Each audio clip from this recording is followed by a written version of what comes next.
محترم طلباء کرام، السلام علیکم۔ درسی نظامی کورس چینل میں آپ سب کو خوش آمدید۔ اس چینل میں آپ کو ملیں گے ہر درسی کتاب کے مکمل دروس، تو جلدی کیجئے ہمارے چینل کو سبسکرائب کیجئے اور ساتھ میں گھنٹی کا بٹن بھی دبائیے تاکہ ہمارا ہر درس آپ کو بروقت ملے۔ اللہ تعالی ہم سب کو سننے، سمجھنے، عمل کرنے اور اخلاص کی توفیق عطا فرمائے، آمین یا رب العالمین۔ تو آئیے پڑھتے ہیں آج کا درس۔ نحمدہ ونصلی علی رسولہ الکریم، اما بعد فاعوذ باللہ من الشیطان الرجیم، بسم اللہ الرحمن الرحیم۔ قاعدہ: محترم طلباء کرام، الدرس الخامس والعشرون کی تمرین ہم نے شروع کی تھی، جس میں 2 اسباق تو ہم نے پڑھ لیے اور کچھ حصہ پھر بھی باقی رہتا تھا، تمرین کا کچھ حصہ پھر بھی باقی رہتا تھا، تو آج انشاءاللہ اس بقیہ حصہ کو پڑھیں گے۔ تو آئیے شروع کرتے ہیں۔ قاعدہ: فعل مضارع میں مؤنث کی علامت یہ ہے۔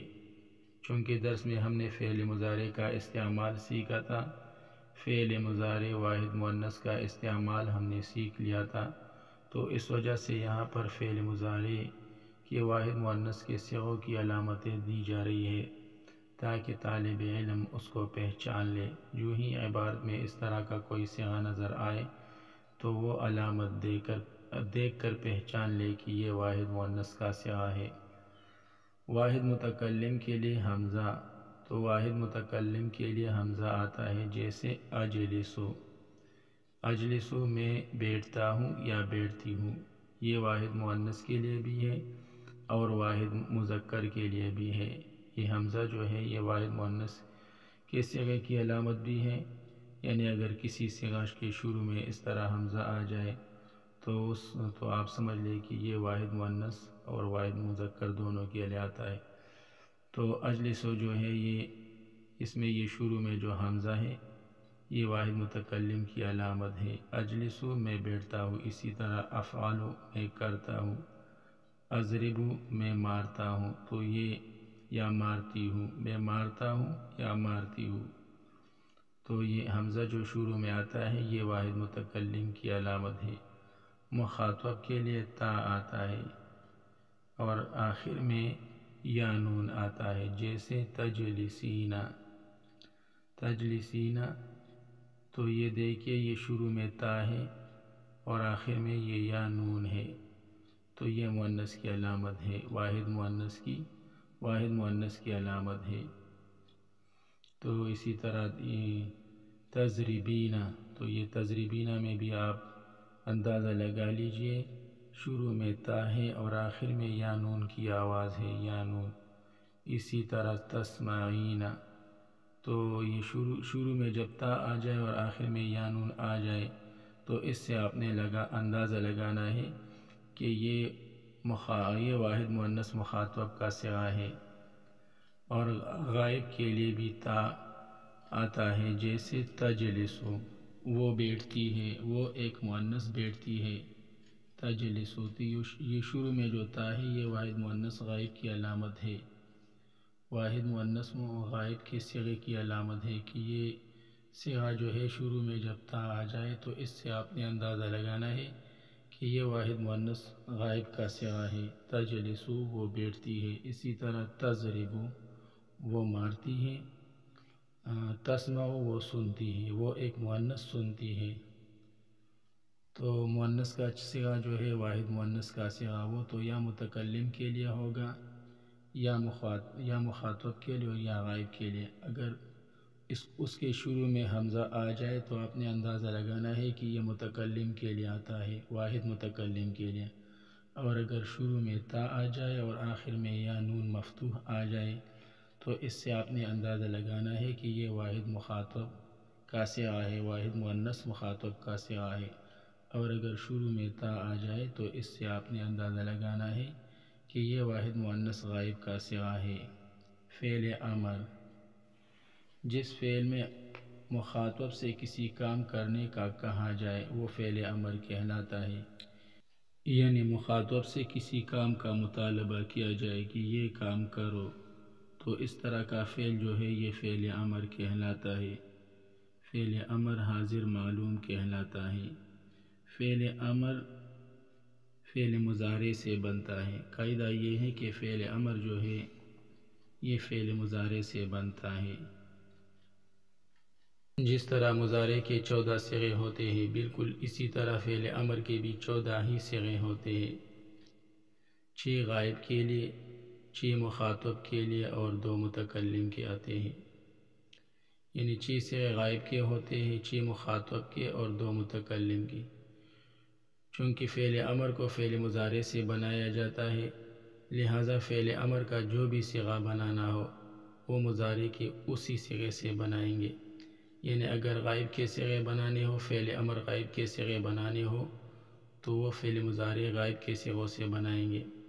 اگر فعل امر مخاطب کے صیغے بنانے ہو، فعل امر حاضر یا مخاطب ایک ہی چیز ہے، تو پھر وہ ہم فعل مضارع مخاطب کے صیغوں سے بنائیں گے، اور اگر متکلم کے صیغے بنانے ہو، فعل امر متکلم کے صیغے بنانے ہو تو وہ ہم فعل مضارع متکلم کے صیغوں سے بنائیں گے، یعنی جو بھی صیغہ بنانا ہو، فعل امر کا جو بھی صیغہ بنانا ہو وہ مضارع کے اسی صیغے سے بنائیں گے۔ چونکہ آج ہم یہاں پر فعل امر حاضر کا استعمال سیکھ رہے ہیں کہ فعل امر حاضر کو کس طرح بنائیں گے۔ درس میں ہم نے فعل امر حاضر کا استعمال سیکھا ہے، تو لہٰذا آج یہاں پر ہم فعل امر حاضر کے بنانے کا طریقہ سیکھیں گے کہ مضارع سے فعل امر حاضر کو کس طرح بنایا جاتا ہے۔ باقی فعل امر غائب کے بنانے کا کیا طریقہ ہے، اسی طرح فعل امر متکلم کے بنانے کا کیا طریقہ ہے، یعنی فعل مضارع سے فعل امر غائب کس طرح بنتا ہے اور فعل امر متکلم کس طرح بنتا ہے، یہ انشاءاللہ پھر کسی اور وقت سیکھیں گے۔ آج ہم صرف فعل امر حاضر معلوم کے بنانے کا طریقہ سیکھیں گے کہ فعل مضارع معلوم سے فعل امر حاضر معلوم کے صیغے کس طرح بنائے جاتے ہیں، اور خاص طور پر واحد کے صیغے، یعنی واحد مذکر مخاطب کا صیغہ اور واحد مؤنث مخاطب کا صیغہ کس طرح بنتا ہے، تو اس کا طریقہ آج انشاءاللہ ہم سیکھیں گے۔ تو اس کا طریقہ یہ ہے کہ فعل مضارع کی علامت کو دور کرنے کے بعد اگر بعد کا حرف ساکن ہے تو اول میں حمزہ لگا دیں، یعنی فعل مضارع کی جو علامت ہے، شروع میں جو علامت آتی ہے تو اس کو دور کیا جائے گا، پھر دیکھا جائے گا کہ بعد کا حرف جو ہے وہ ساکن ہے یا متحرک ہے۔ اگر بعد کا حرف جو ہے وہ ساکن ہو تو اول میں حمزہ لگائیں گے۔ اب کون سا حمزہ لگائیں گے، حمزہ مکسور لگائیں گے یا حمزۃ الوصل مضموم لگائیں گے؟ تو یہ اس کے لیے آپ نے دیکھنا ہے کہ اگر عین کلمہ مفتوح یا مکسور ہے، مضارع کا عین کلمہ مفتوح یا مکسور ہے تو پھر شروع میں حمزہ وصلی مکسور لائیں گے، جیسے یہاں پر تفتحو میں آپ دیکھیے عین کلمہ یعنی تا وہ مفتوح ہے، تفتحو یہ تفعلو کے وزن پر ہے تو اس کا عین کلمہ جو ہے وہ تا ہے اور وہ مفتوح ہے، لہٰذا شروع میں حمزہ وصلی مکسور لائیں گے، پہلے علامت مضارع کو ہٹائیں گے، شروع میں جو تا آپ کو نظر آ رہی ہے یہ علامت مضارع ہے، اس کو ہٹائیں گے، تو اس کے بعد والا جو حرف ہے یعنی فا وہ ساکن ہے، تو اس وجہ سے ہم شروع میں حمزہ وصلی لائیں گے۔ اور کون سا حمزہ وصلی لائیں گے؟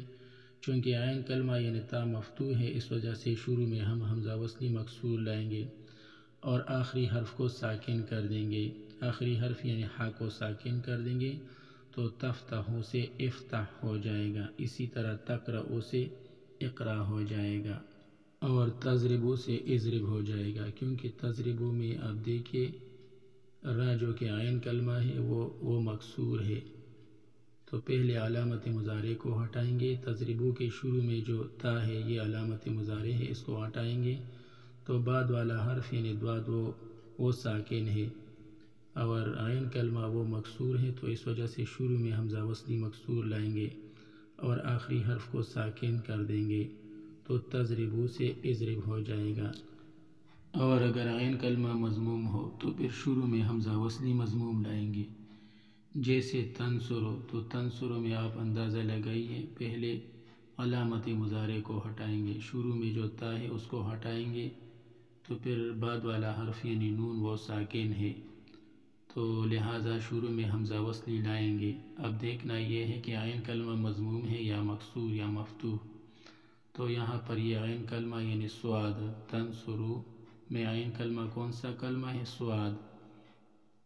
نون جو ہے یہ فا کلمہ ہے اور سواد یہ عین کلمہ ہے اور را جو ہے یہ لام کلمہ ہے۔ تو تنصرو میں عین کلمہ یعنی سواد وہ مضموم ہے، لہٰذا شروع میں حمزہ وصلی مضموم لائیں گے اور آخری حرف یعنی را اس کو ساکن کر دیں گے، تو تنصرو سے انصر ہو جائے گا۔ اسی طرح تخرجو سے اخرج ہو جائے گا۔ اگر علامت مضارع دور کرنے کے بعد اس کے بعد کا حرف متحرک ہو، یہ تفصیل تو اس صورت میں تھی جب علامت مضارع کو دور کرنے کے بعد گرا دینے کے بعد والا حرف ساکن ہو، تو پھر وہی یہ تفصیل ہے جو ابھی ماقبل میں گزرا۔ اور اگر بعد والا حرف ساکن نہ ہو بلکہ متحرک ہو تو حمزہ لانے کی ضرورت نہیں ہے، پھر اسی صورت میں حمزہ لانے کی ضرورت نہیں ہے۔ جیسے تقفو سے قف، یہاں پر یہ دیکھیں تقفو میں یہ تا علامت مضارع ہے، اس کو ہٹا دیں گے تو بعد والا حرف یعنی قاف وہ ساکن نہیں ہے بلکہ مکسور ہے یعنی متحرک ہے، تو لہٰذا حمزہ وصلی لانے کی ضرورت نہیں ہے۔